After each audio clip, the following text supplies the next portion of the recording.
我是黄韶英，我是台湾艺术家。我主要都是以做立体装置或是类似像雕塑的东西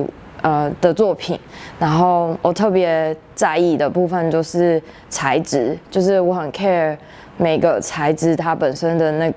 它的本质。这次驻村我是以无用的台北物件作为一个主要的关键的标题。那个无用其实是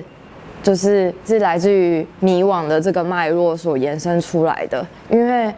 可能你某些时刻你感到无用的时候，你就会有带出一些迷惘的那种问题，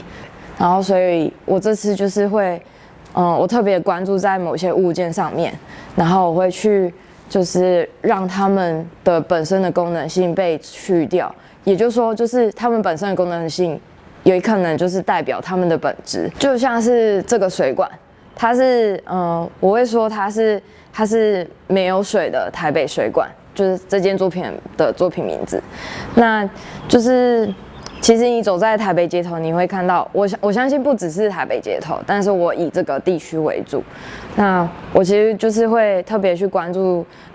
每个家里的门口啊，然后他们都会挂这种台北。就是这种水管，黄色的很台湾味的水管，然后你就会觉得，就是你会很好奇是什么样的人会需要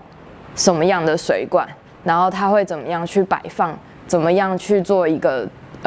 安排，就是比如说他怎么去收纳它的水管长度有多长，然后可能也许你会看见就是他们对水管的颜色的一些喜好，对。那我会特别关注在这些日常的物件上面，是因为当我们选择进入社会，然后那个社会它是相对的很日常的，因为它就是像是就是打开门你走出去，然后你就是这就是日常啊，这就是生活。可是有的时候你进入那个生活的状态的时候，你会觉得，对啊，就是生活感觉就已经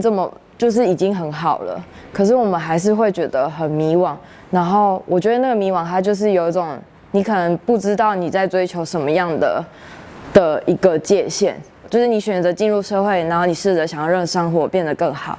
可是什么时候才可以知道那个更好、那个最好的地方在哪里？我会一直有这样的那种迷惘的反问，对。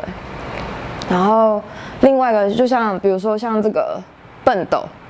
黄色笨斗就是一般笨斗，就是它会自己站在那里。可是我这次就是会选择把笨斗变得是转换它的本身的材质，也就是说它没办法自己站立着，然后它必须要有人去抓住它。对，就好像有种就是你在依靠什么，然后这个关系就有点像是你在回忆你自己面对生活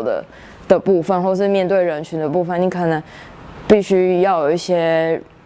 可能跟人与人之间相处，你必须要依靠在什么样的关系上面？对，我喜欢透过物件去做一个变身，就是你可能置身在这个物件里面，然后让那个物件成为你肉身的替代，然后就是会试着想要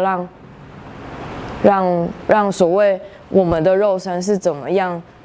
就是以什么样的状态去存在于这个社会的环境里面。